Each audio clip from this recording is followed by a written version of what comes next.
నువ్వు బతికే ఉన్నావు. కానీ నాకు నువ్వు లేవు. పెళ్లి రోజు ఆమె కళ్ళల్లో మెరిసిన వెలుగు నిజంగా అమాయకత్వం, నమ్మకం, భవిష్యత్తు మీద ఆశ కలిసిన ఒక ప్రకాశం. కొత్త ఇంటి గడప దాటేటప్పుడు ఇక్కడే నా జీవితం మొదలవుతోంది. ఇక్కడే నా మనిషి నన్ను అర్థం చేసుకుంటాడు. ఇక్కడే నా కష్టాలకు అర్థం ఉంటుంది అని అనుకున్న ఆ అమ్మాయి కొద్ది నెలల్లోనే తన కలలు ఒక్కొక్కటిగా గాలి లీకైన బెలూన్లా కుంగిపోతున్నాయని గ్రహించింది. ఈ ఇంట్లో కేవలం తాను వాళ్ళ అమ్మకి పనిచేసే పని మనిషి అని అర్థమైపోతుంది. తన బాధని వినేవారు ఎవ్వరూ లేరు అని కృంగిపోతుంది. మొదట్లో చిన్న చిన్న మాటలే. ఇది కూడా సరిగ్గా చేయలేవా? ఇంత కూడా రాదా? అసలు మీ అమ్మ వాళ్ళు నీకేమీ నేర్పకుండా మానెత్తిన రుద్దేసి చేతులు దులిపేసుకున్నారు. భలే! అసలు నిన్ను కాదే, నిన్ను ఇలా పెంచిన మీ అమ్మని నాన్నని అనాలి. ఛీ, మా అమ్మల అవ్వడానికి నీకు జన్మలు పడతాయి అనే పోలికలు. కానీ ఆ పోలికల వెనుక దాగి ఉన్న సందేశం ఒక్కటే. నువ్వు సరిపోవు మా ఇంటికి అనే మాటలు. ఒక సాయంత్రం అతను పని నుంచి వచ్చి బ్యాగ్ సోఫాపై విసిరేసి కోపంగా కూర్చొని ఇంట్లోకి అడుగు పెడితేనే నాకు టెన్షన్ మొదలవుతోంది. బయట ప్రపంచం ఒకటి, ఇక్కడ మరో యుద్ధం. నిన్ను చూసినప్పుడల్లా నాకు గుర్తొస్తోంది నేను ఎలాంటి తప్పు చేశానో అని. నీలాంటి పెళ్ళం దొరికింది అని అన్నప్పుడు ఆమె చేతిలో ఉన్న టీ కప్పు స్వల్పంగా కంపించింది. ఆమె మెల్లగా, నేను ఏం తప్పు చేశాను చెప్పు, మార్చుకుంటాను అని అడిగింది. కానీ అతని కళ్ళల్లో అసహ్యంతో, నువ్వు మార్చుకునేదేముంది? నీ స్వభావమే నాకు సమస్య, నీ ఉనికే నాకు భారంగా ఉంది అని చెప్పాడు. నీ గాలి సోకినా నాకు కంపరంగా ఉంది అనేవాడు. ఇన్ని మాటలు అని కూడా పెళ్ళాన్ని దూరం ఉంచడు. ప్రతి రాత్రి తనని అనుభవించి దులుపుకొని పోతాడు. నా పని అయిపోయింది అన్నట్లుగా. ఆ రాత్రి ఆమె నిద్రపోలేదు. అతను పక్కనే నిద్రలో గురక పెడుతుంటే ఆమె పైకప్పు వైపు చూస్తూ, నా ఉనికి సమస్య అయితే నేనెందుకు బ్రతుకుతున్నాను అనే ప్రశ్నను 1000 సార్లు తనలో తాను మళ్ళీ మళ్ళీ వేసుకుంది.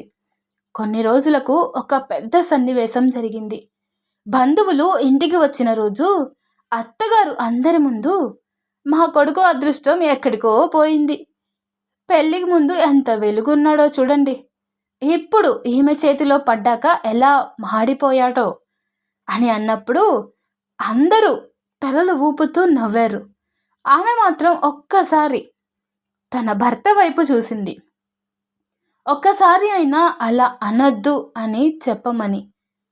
కానీ అతను గట్టిగా అన్నాడు, అమ్మ నిజమే చెప్పిందే, దీనికి బాధపడే అర్హత కూడా లేదు. ఇది ముందుగా ఆలోచించి ప్రవర్తిస్తే ఇలాంటివి వినాల్సి రాదు అని అన్నాడు. దేనికి అన్న తన భర్త మాట ఆమె పేరు అక్కడే మాయమైపోయిందా అని అనిపించింది. ఆమె లోపల ఏదో బలహీనంగా విరిగిపోయినట్టు అనిపించింది. ఆమె మనసు మెల్లగా అర్థం చేసుకుంది, తన గౌరవం కాపాడుకోవడానికి ఇక్కడ ఎవ్వరూ లేరు అని. పిల్ల పుట్టినరోజు మాత్రం ఆమె జీవితంలో ఒక చిన్న వెలుగు పుట్టింది. ఇప్పటికైనా ఆమె జీవితం మారుతుంది అని ఆశపడింది. రోజులు గడుస్తున్నాయి. మాటలు పెరిగాయి. చీత్కారాలు ఎక్కువయ్యాయి. పిల్లని చూసేవాళ్ళు లేరు. ఇంట్లో ఒక్క పని కూడా అందుకునే వాళ్ళు లేరు. ఏదైనా అంటే, ఏమ్మా మేం కనలేదా, మేం పెంచలేదా అనే మాటలు ఎక్కువయ్యాయి. బిడ్డను చూసుకుంటూ బ్రతుకుతుంది. చివరికి ఆ పిల్ల తన ముద్దు ముద్దు మాటలు కూడా మాట్లాడడం మొదలుపెట్టింది. ఆ చిన్నారి తన వేళ్లను గట్టిగా పట్టుకొని అమ్మా అని మొదటిసారి పలికిన రోజు ఆమె గుండెల్లో దాచుకున్న అన్ని కన్నీళ్ళు ఒక్కసారిగా ప్రేమగా మారిపోయాయి. కానీ ఆ ప్రేమ కూడా ఇంట్లో శాంతిని తీసుకురాలేకపోయింది. పిల్ల కొంచెం ఏడ్చినా అతను గట్టిగా అనేవాడు, నీ దగ్గరే ఎక్కువ ఉండడం వల్లే ఇలా మొండిగా మారుతుంది ఈ పిల్ల. నీలాంటి బలహీనమైన ఆడదాని దగ్గర పెరిగితే పిల్లలు కూడా అలానే అవుతారు అని అన్నాడు. ఒక రాత్రి తగువు మరింత పెరిగింది. అతను కోపంతో గోడను కొట్టి, నువ్వు లేకపోతే నా జీవితం ఎంత బాగుండేదో నీకు తెలుసా? నిన్ను చూసి నాకు కోపం వస్తుంది.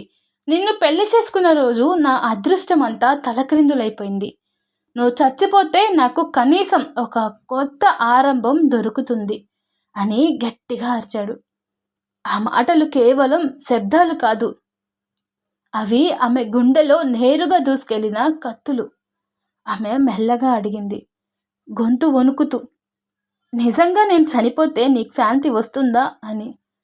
అతను క్షణం కూడా ఆలోచించకుండా, అవును, కనీసం ఈ నాటకం ముగుస్తుంది అని చెప్పాడు. ఆ రాత్రి ఆమె బాత్రూమ్ తలుపు వేసుకొని నేలపై కూర్చుంది. కన్నీళ్లు నెమ్మదిగా కారుతున్నాయి. చేతితో నోరు మూసుకొని ఏడుస్తోంది. ఎందుకంటే బయటికి శబ్దం వెళ్తే మళ్ళీ డ్రామా వినాల్సి వస్తుంది అని. అద్దంలో తన వాచిన కళ్ళను చూసి, ఇది నేనా? పెళ్లి రోజు నవ్విన ఆ అమ్మాయి ఎక్కడికి పోయింది అని తనను తాను ప్రశ్నించింది. మధ్యరాత్రి మెట్ల దగ్గర నిలబడి కింద చూసింది. ఒక్క అడుగు ముందుకు వేస్తే తన బాధ ముగుస్తుందని తెలుసు.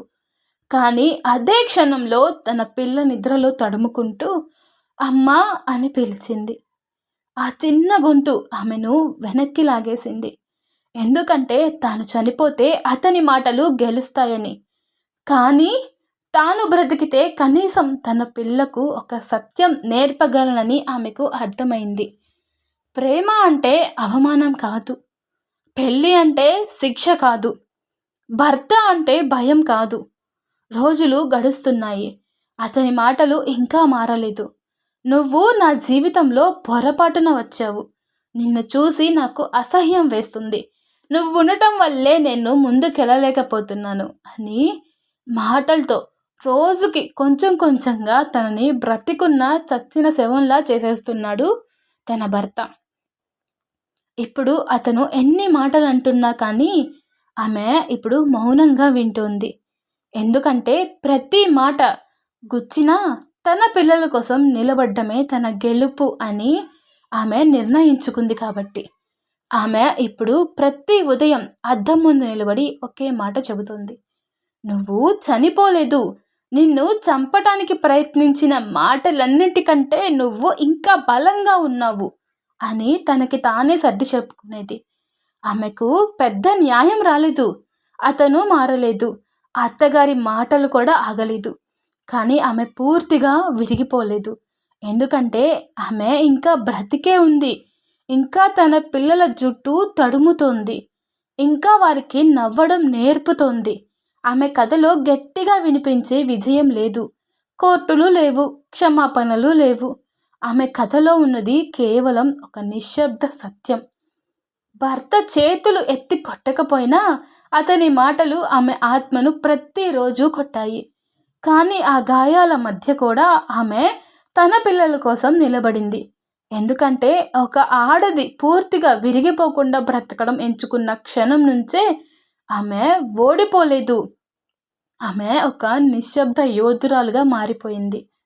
ఈ కథలో నీకు ఒక ఆడ మనసు నిశ్శబ్దంగా ఏడ్చిన శబ్దం వినిపించి ఉంటే, ఒక భార్య గుండె మాటలతో ఎలా విరిగిపోతుందో నీకు గుచ్చుకొని ఉంటే, ఒక తల్లి తన పిల్లల కోసం తన బాధను ఎలా మింగేసుకుంటుందో నీకు అర్థమై ఉంటే, ఈ కథను లైక్ చేయండి. అంటే కేవలం ఒక బటన్ నొక్కడం కాదు, అది ఆమె బాధను గుర్తించటం, ఆమె నిశ్శబ్ద యుద్ధానికి సాక్షిగా నిలబడటం. నీ లైక్ ఆమెకు నువ్వు ఒంటరిగా లేవు అనే మాట అవుతుంది. నీ షేర్ ఇంకొక మౌనంగా బాధపడుతున్న మనసుకు ఒక చిన్న ధైర్యంగా మారుతుంది.